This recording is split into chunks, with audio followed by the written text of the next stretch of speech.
অভাব অনটনের সংসারে বাবা মানসিক ভারসাম্যহীন দরিদ্র মা কোনো মতে ছেলেকে পড়ালেখা করিয়েছে।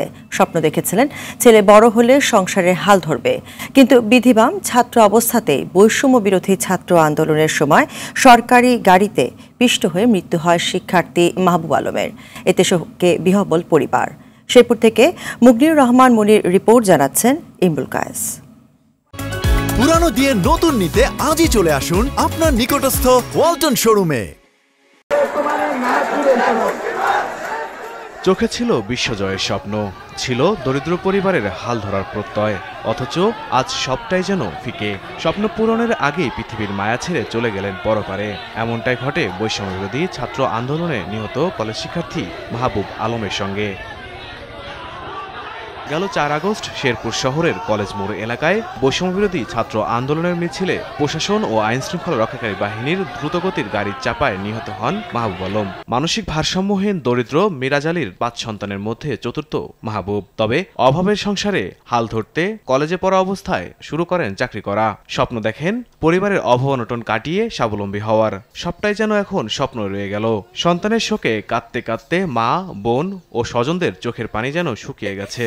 একটা প্রকল্প থেকে চাকরি হয়েছিল, আমার ছেলে বলছে, মা তোমার এখন কোনো দুঃখ নাই, তোমার কষ্ট নাই, তুমি অনেক কষ্ট করে আঙ্গুরে পালছো।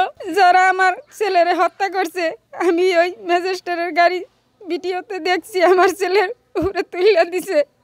আমি ওই গাড়িতে যারা যারা ছিল তাদের সঠিক বিচার চাই সবার কাছে, ওদের যেন ফাঁসি হয়। ওরে প্রত্যেকটা যারা আমার ওই গাড়িতে ছিল তারাই আমার ভাইয়ের খুনি, তারাই দোষী।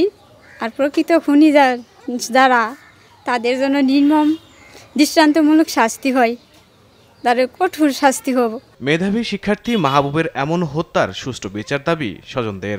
ডিসি সাহেবের গাড়ি সহ পুলিশের গাড়ি, এরা গাফিলতি কইরা অনর্থক এই হত্যাকাণ্ডের সঙ্গে যে জড়িত সবটির আমরা সূক্ষ্ম বিচার চাই। ডিসি সাহেবের অর্ডারে গাড়ির ড্রাইভারে এমন উড়ায়া গাড়ি ছাড়ছে, বাম্পার দিয়া বাড়ি দিয়া চটকায়া দিছে, চটকায়া ফালাই দিয়ে মারছে।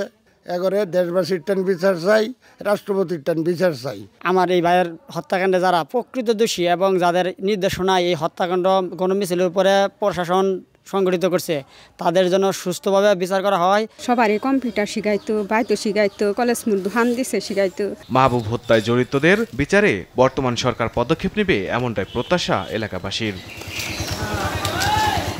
ইমরুল কায়েস, RTV।